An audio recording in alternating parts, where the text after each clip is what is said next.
crazy Amazon FBA product research. These are incredible 2018 product research strategies. How can I say that? Why are they so incredible? You know why? Because they are exactly the opposite of what everyone else is doing.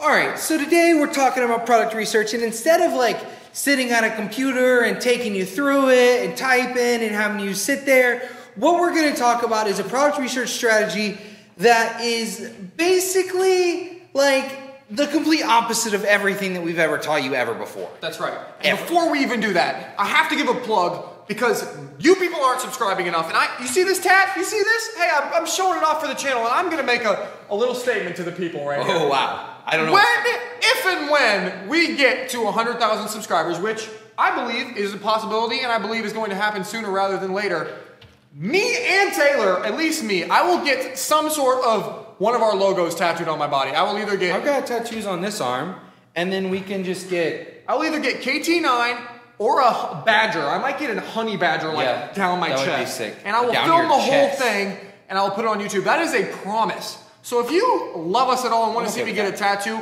tell some people about this channel and subscribe. But we're getting to it now, okay? Sorry. So we're doing product research strategies. We're in the Facebook group. This dude is typing. His name is Ed. He's dope. We're going to get you on the channel at some point. But he has been talking about barrier to entries. Kale has been talking to him a bunch, talking about how we're helping him through it, talking about how it is just changing the game. And that's what we want to talk about today is barriers to entry, how it's completely opposite of what we talked about in the past. But when you do this, it'll change the game. So Kale, what are some barriers to entry that people can look for while they're doing product research? Basically all the stuff that all the gurus tell you not to do because they want to protect you. I mean, they love you just like we love you, and they don't want you to get into something crazy. So this is probably not a strategy for you if you are weak of heart, or if you aren't innovative, or if you just want to follow a more tried and true strategy. That's fine. Follow the strategies that we talked about before. That's fine. This is a crazy strategy, okay? So what you're doing is you're taking what a guru says and you're doing the opposite. So gurus like us say, hey, don't do anything that is super high priced because it's harder to get into. What if you did a product that was valued at, what if it sold for 90 bucks? What if it sold for 200 bucks? There's no one else looking for that product. No. That's the big key here with these barriers to entry is that you are in a space that no one else, none of these other Amazon sellers even care about. And I think that there are some caveats with these different barriers to entry because obviously, typically, the higher the price that something sells for, the higher the price it's going to cost to manufacture it to get it, right? And so you can't do a higher price item if your working budget is $1,000, $1,500, $2,000, right? But if you have $10,000 to spend, maybe that's something you look at because there will be less competition. Another barrier to entry, another thing that a lot of people say don't do is don't get a product that weighs more than 2 pounds. Was that your picking up? Oh, don't get a product that weighs more than 2 pounds. Well, guess what? If you have a product that weighs more than 2 pounds, that is a place where other people who are searching for FBA products are not looking. That's such a great one too, because think about it. You only have to solve one problem to make that product viable. You have to solve a shipping problem. So figure out how to get it shipped for a decent price because it's heavy. And now you've gone through a barrier that most people don't want to go through, so that eliminated a ton of the competition. And now you are free. But this like heavy one kind of combines the higher price and heavier one, because if you find a product that is heavy, it's high quality, and you can charge a premium price for it, then you should still be able to get a 200% ROI out of it because you're including the shipping in that, but it costs more, like retail price is more. Actually, a good example of this, and a product that is probably already a little bit too saturated now, is those like rocks, those stones. They like change colors. They're like super heavy, but they're like they were super hit for a while. They would have been a great product. My fiance just got one. That's an example. I'm gonna have Taylor research it and throw a picture of one up right here. The next one is gates. Picture a big gate right here. Gated categories are one of the best ways to break through and have a product that no one else is selling. One of my favorite two people that I've had on this channel before, linked up here, is Kylie and Seth. They are in a gated category, and getting into these gated categories is tough, I'm not gonna lie. You have to submit a lot of paperwork to Amazon, you have to go through all these hoops, you gotta call them a lot and be like, hey, have you looked at my paperwork yet? You gotta do all that crap. But once you're through, once that wall is down, that wall literally just like stands behind you and just guards your back. Like it's just watching, it's got an AK and it's standing on the wall behind your business and it's shooting down anyone who's coming through because no one wants to deal with that crap. Just no one does. And you dealt with it and now you get to sell into a way bigger, way more open market. So another barrier to entry is actually one that we actually talked to a student about today when we're filming this.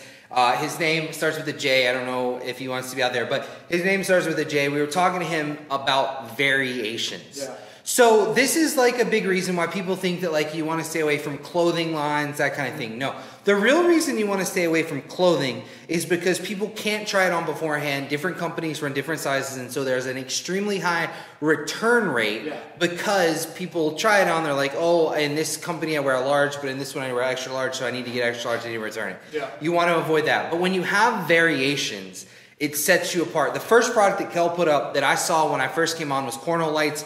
Talked about it before. Kale, how many variations did you have when you launched cornhole lights? 14, ended up going to 17. It was pretty dope. 14, ended up going to 17 different variations. That is a lot of variations. Yeah. But on cornhole lights, everyone was only offering one color or two colors or maybe 3 or 4 colors max, and no one was offering like a red and a blue or a white and a green. They were only offering like 2 whites, 2 reds, 2 blues, that kind of thing. Yeah. And so it set that listing apart. It changed the game and it blew up. When you have variations, when you can offer different sizes, when you can offer different colors, that's the thing that a lot of your competitors will not do because it does add extra cost, but it can set your listing apart. It's a pain in the butt to do, and also that goes along with it is bundling. So bundling is a pain because sometimes you'll have something like you want to bundle this pen with something that you write on. And the thing that you write on is not made at the same manufacturer as the pen, but you have to make the manufacturers talk, make them work together, make them actually package it right, make them write, do not separate. All of those little steps that seem like a hassle to you, I would honestly be jumping up and down, like super happy, like yes, there's another step I had to go through. Yes, there's another thing I had to do, because think about it, that's another person that quit. That's another 20 people that quit. Imagine if it's a hard step, that's another 1,000 people that quit. Then you didn't, and now you have a chance at an open market. Another barrier to entry is easily breakable things. So things that are made out of glass or things that have a lot of moving parts or something like that. Obviously, the difficulty here is in logistically making sure that it does not get broken on the trip from China to the US, into Amazon, in the Amazon warehouse, and then from the Amazon warehouse to your customers' houses.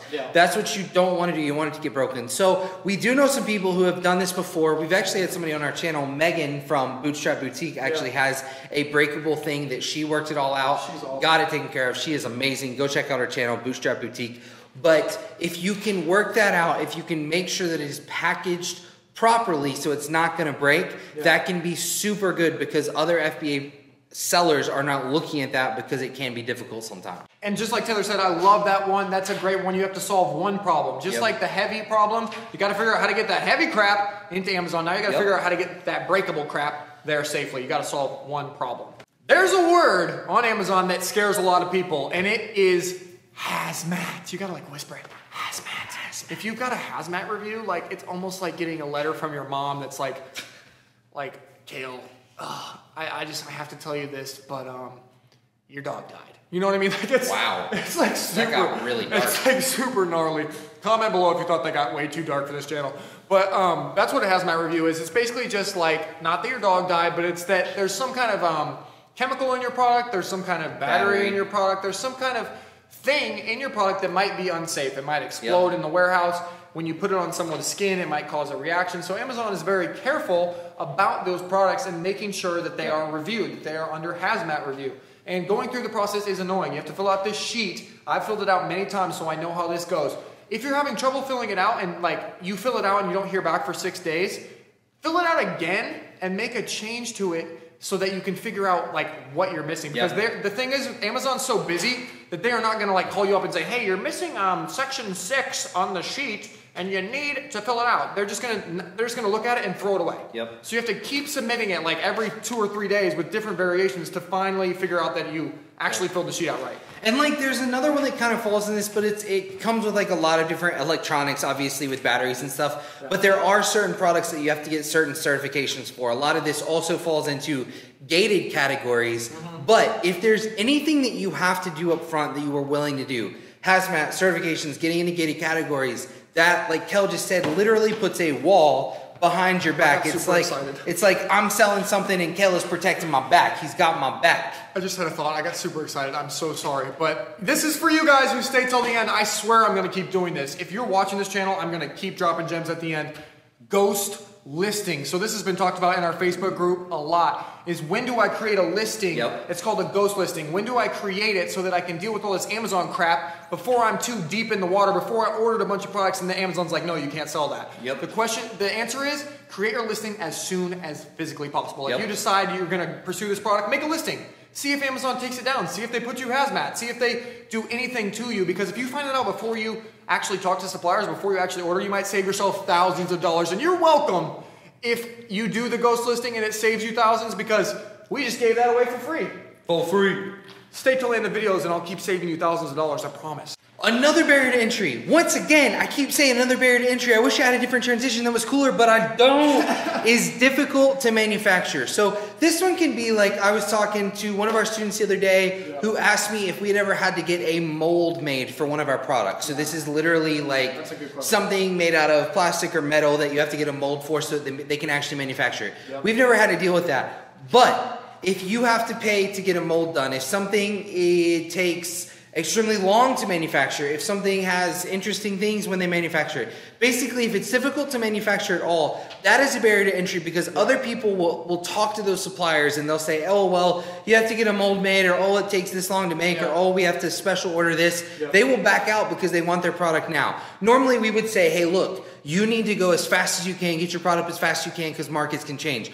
But if you're dealing with something where it takes time to manufacture, it's hard to manufacture, other people are dealing with it too. And so the market may not be as up and down. Barriers to entry. There's so many different barriers to entry. I really want you to comment below, because we could go on for days and days and days, but comment below your favorite ones that you've seen, ones that you've seen other people have success with, other ones that you've seen other people fail with. Comment below right now the barrier to entry that you want to try, or that you are interested in, or that you've seen other people succeed in. Seriously, type it in right now. But I hope you guys enjoyed that video. We could talk about it forever, but basically the basic concept. Literally, it is do the opposite of what everyone tells you to do. Do the opposite. And it's so many times, all the time, people are posting comments on YouTube, people are in our Facebook group saying, hey, if everyone's following the same strategy to find products, then how do we all ever succeed? Listen, there are millions of products on Amazon, and the way to differentiate yourself, the way to make yourself different, the way to find a different product is to use some kind of different parameter to search for. So that we have certain parameters with ROI and reviews and revenue and all that kind of stuff. But if you're using Jungle Scout web app or Viral Launch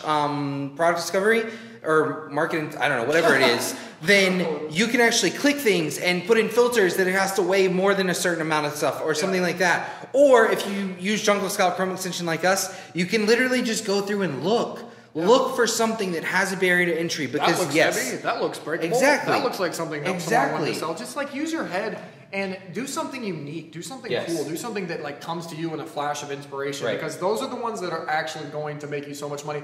One of our coolest stories, one of our products that actually did the best for us, honestly, was like an afterthought. Like we had a product, and then we were like, what if I just source this too? It's a couple bucks. We'll source this and we'll see if it sticks. And that ended up being great for us. So just like little weird stuff like that. We hear those stories all the time. Check that out. But I think we're getting long-winded here. What do we do to just like wrap this in a like sweet bow?